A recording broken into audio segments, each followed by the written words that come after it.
Yo, what's going on, everybody? It's your boy Naruto Explain here, bringing you guys another Boruto 2 Blue Vortex discussion. Today, I want to talk to you guys about why Chapter 19 just revealed what it is that truly makes Jura the most dangerous threat that Boruto Uzumaki could have ever possibly faced. And it's not just because Jura, being the main villain, even stronger than Ishiki, someone who's so powerful that not even Naruto's Baryon mode could fully defeat him, though Naruto put up a valiant effort and came dangerously close to bringing him down on his own. So if power isn't the only thing that makes Jura so dangerous, to a point that in nearly every timeline Kashin Koji saw, it resulted in Jura killing Boruto. Even in the current timeline they're trying to reshape, Koji is warning Boruto to not head to the battlefield or else he will die. Then what is it that makes Jura so powerful and so feared? Join me in today's newest Naruto Explain video, where we break down exactly why Jura is as dangerous as he is and why the last chapter just added more layers to why he should be feared and, most importantly, greatly respected by you as a reader. Now, let me be clear up front. If you want the typical meathead, how many gigatons of force can Jura generate when he blasts a Bijudama, and the diameter of the attack, how many shockwaves it produces, how many miles per hour the shockwaves travel, this ain't the video for you. While we will be touching on Jura's power, that's not the heart of this video. And that's not why he's been a menace throughout the entire possible future timelines that never came into existence. Instead, we're going to go deeper beneath the surface here. So Jura, the leader of the Shinju in Boruto 2 Blue Vortex, is by far the most terrifying and dangerous villain introduced in the Boruto era. His threat level exceeds that of any villain that Boruto and Kawaki have encountered, including Ishiki Otsutsuki.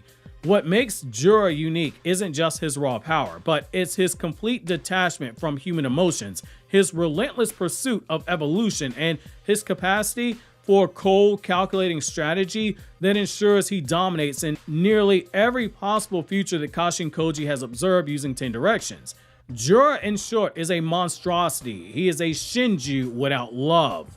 One of the defining characteristics of the new shinju creatures is their connection to human chakra, which allows them to feel a twisted version of love that comes from the humans that they have been made from the chakra of. This love compels them to seek out and merge with their chosen targets, forming a bond, albeit a parasitic one. However, Jura, he is different. He is not a mere spawn of the shinju that absorb human chakra. He is not a shinju who is seeking to eat and merge with whatever target that they have been given to. Instead, he is directly created from the 10 tails itself. This means that he has no human attachments, no lingering emotions, not like Matsuri and Hidari and Mamushi, or even Ryu. And most terrifyingly, there's no concept of love as a weakness for him to overcome, because he never had it in the first place. You could argue maybe something to do with the books and etc., but that's not the same thing. Jura's complete absence of emotional ties, it makes him the most dangerous entity in Boruto that this world has ever seen. Unlike Code, who desires power but lacks discipline, and unlike Kawaki, who is driven by his desperate need to protect Naruto, Jura's not motivated by emotion. He does not seek revenge, nor is he interested in controlling the world in the past like we saw with Otsutsuki in the past. His goals are purely about understanding, evolving, and eliminating threats in the most efficient way possible. Without love or attachment, he is free of hesitation, free of regret, and free of internal conflict. What makes Jura monstrous is exactly this. It's a way that has not been seen prior with an antagonist. He is not hindered by emotions. He is not hindered by a clan law like the Otsutsuki. He is not hindered by arrogance that comes from viewing oneself as being a god like the Otsutsuki. Yet he understands humans, he understands feelings, he recognizes their weaknesses. His belief that love itself is a flaw in the shinju, it signifies a terrifying ideology. While he himself understands what love is to a degree, he doesn't understand how love can make humans do the things that they do. Jura views those emotions as being an evolutionary dead end because, as he said in the chapter, love leads to people doing things that are not in their best self-interest. And for someone who is purely logical like him, love is something that should be discarded in pursuit of absolute existence and evolution. He is a villain who thinks and learns. Jura's most frightening trait isn't just his power, it's his intellect. Unlike the other shinju who act purely off of instinct, Jura carefully observes, he analyzes, and he applies his findings in the most efficient and ruthless ways possible. This makes him far more dangerous than past villains like Momoshiki or even Ishiki, who, if we really sit down and think about it, Ishiki did have some of these traits, but for the most part, he was arrogant and he relied on his overwhelming power rather than adaptive intelligence. Jura could just swoop in and kill everybody, yet Jura is taking his time. Jura has shown that he seeks knowledge as a means to evolve. He does not simply fight for the sake of destruction. He does not simply fight for the sake of gathering a chakra fruit. He fights to learn. He interacts to improve. Every thought on his mind is to ensure his continued survival and evolution. His curiosity about consuming a chakra fruit, it suggests that he is not content with his current power. Despite already surpassing someone like Ishiki, you can probably chalk it up to the fact that he saw Himawari get a power-up and exceed what he thought was a set threshold for her. This is very terrifying to think about because the Earth's chakra fruit, it contains the accumulated genetic material of every major figure who ever existed on the planet, from Kaguya, the Sage of Six Paths, Madara, Naruto, Sasuke, and even Ishiki himself. If Jura were to consume it, he would become a being beyond anything this world has ever known, a god unparalleled with might, and he has no love to tether him to the mortal realm itself. This makes Jura very similar to Buddhist and Shinto depictions of unstoppable destructive forces. In Buddhism, beings who seek ultimate power without wisdom or compassion often become consumed by their own endless hunger, something that leads to them becoming asuras, entities of unquenchable ambition who wage endless war. As a reminder, Kishimoto flipped the Asura and Indra relationships. The Indras were the good guys, the Asuras were the bad guys. Jura, with his calculated nature and relentless thirst for evolution, he is an embodiment of this concept. He does not hunger out of desperation as Ishiki did, nor does he seek control like the Otsutsuki, nor does he seek evolution simply as a part of clan law. He simply pursues power as a means of inevitability, as a means of curiosity. In Shintoism, Jura's existence, it parallels deities like Yamada no Orochi, the eight-headed dragon that devours all in his path, seeking nothing but endless consumption. And as longtime viewers on the channel know, a lot of Naruto's writing in some way, shape, or form does borrow elements from this story, the Yamada no Orochi story. However, Jura is even worse. He does not consume mindlessly. He carefully considers, learns, and then acts with precision. The inevitability of Jura's victory is something you have to look at. So one of the most chilling aspects of Jura's character is the fact that Kashin Koji has seen nearly every possible future, and in almost all of them, Jura kills Boruto. The timelines, they all vary. Sometimes Boruto dies at age 15, which is the age he is now. Sometimes he dies at age 19, but the outcome is almost always the same. This means that no matter what path Boruto takes, Jura has found a way to outthink, overpower, or outlast him. This is horrifying for several different reasons. Boruto's strongest techniques, they have failed him. Neither Rasengan Uzuhiko, Purple Lightning, or even the Flying Raijin, they've given Boruto an edge against Jura. This suggests that Boruto, as he fought against Jura, Jura was able to adapt to Boruto's techniques, which means that Boruto needs something entirely new to even stand a chance.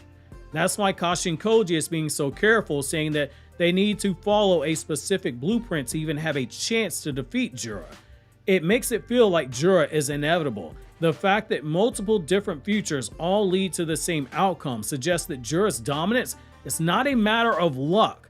It's not a matter of him just being extremely overpowered. It's a matter of certainty almost. He will hunt down Boruto, and unless something drastic changes, which is what Kashin Koji is trying to manufacture, Boruto is doomed. And it is something that makes you appreciate how this parallels part 1. In part 1, Boruto was told by Momoshiki he would be destined to lose everything, And Jura is a continuation of that same prophecy. That's part of why I want to see Jura and Momoshiki interact, because of what they represent for Boruto. And it builds on the whole theme of Boruto being someone who eventually defies fate, which is very fitting given that his father did the same thing.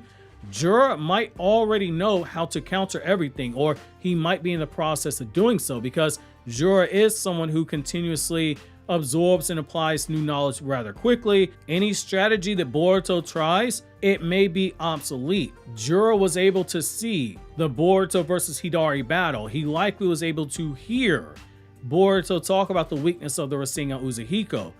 And even if he didn't, Hidari maintains the memories of that fight, which means that any information Hidari has can be passed on to Jura.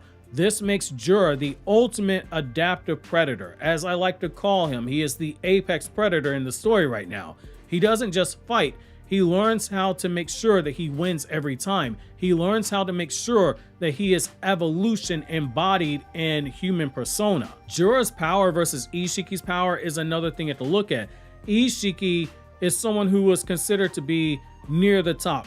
Ishiki and Barrel-mode Naruto are people that you said were 1A and 1B. However, there's enough there to say that Jura is already stronger than Ishiki, despite Ishiki being the strongest Otsutsuki in the series. This is significant because Jigen, Ishiki's weaker vessel, was already strong enough that he could easily defeat Naruto and Sasuke in power. Boruto currently in base scales over Jigen. Damon, with how easily he was able to defeat Code, someone who also scales over Jigen, you can start the argument, given how easily he did it, Damon might be closer to Ishiki in power, potentially even stronger, since we have never seen Damon use full power. Ishiki's full power, it made him an existential threat to the world. Even Naruto's burial mode, the strongest technique we've seen Naruto use, was only able to push Ishiki to a limit. Even that was not enough to fully take down Ishiki. And based on what we know from what Kashin Koji said, if anyone, which that would include Damon, tried to fight against Jura, he said that they would stand absolutely no chance, which means that the fight wouldn't be anywhere near close. To be able to take out someone like Damon, that much stronger than the Jigen who beat Naruto and Sasuke, Damon who's never showed his full power, for Koji to say they stand no chance means that Jura might be potentially 3 or 4 tiers higher. Yet Jura exists above all of this. Despite that, he still wants to consume a chakra fruit. If he succeeds, he won't just surpass Ishiki indefinitely, he will surpass every being who has ever lived. His strength would no longer be measurable, it will be unquantifiable. That's why the Earth's chakra fruit is so damn valued. The ultimate horror is basically a god without humanity. Jura's lack of love, his ability to learn and evolve, and his inevitability in almost every timeline makes him the most terrifying antagonist that Boruto has ever faced. He embodies a perfect storm of characteristics. More powerful than Ishiki with room to grow even stronger. More intelligent than any Otsutsuki we've seen before him. Completely devoid of human attachment, making him immune to persuasion and emotion-based tactics. He is a predator who has already killed Boruto in nearly every possible future. He is a being that is seeking to become something even stronger despite already being someone that you could consider a apex life form. Jura is the embodiment of the Buddhist concept of samsara gone wrong, the endless cycle of evolution without enlightenment, an existence of pure hunger and growth without wisdom or without restraint. He is a being without karma. Not the karma seal, but karma as you know in Buddhism, without ties to the future or the past. Only the endless forward march of his own survival and evolution. He is a true void, a force that cannot be reasoned with or contained. In short, Jura, he's not just a villain, he is an inevitability. And that's what makes him the most dangerous being in the Boruto timeline. That's why Koji calling himself in Boruto and Ada Singularities of Fate is so huge, which to understand what I mean by that, you want to click here to watch this video on the left that talks about the Singularity of Fate aspect for Boruto's character. And over here on the right, we got the new Chainsman chapter review on my Anime Explained channel where I talk about non-Naruto content. in the form of video essays, lore videos, explain videos, and so much more.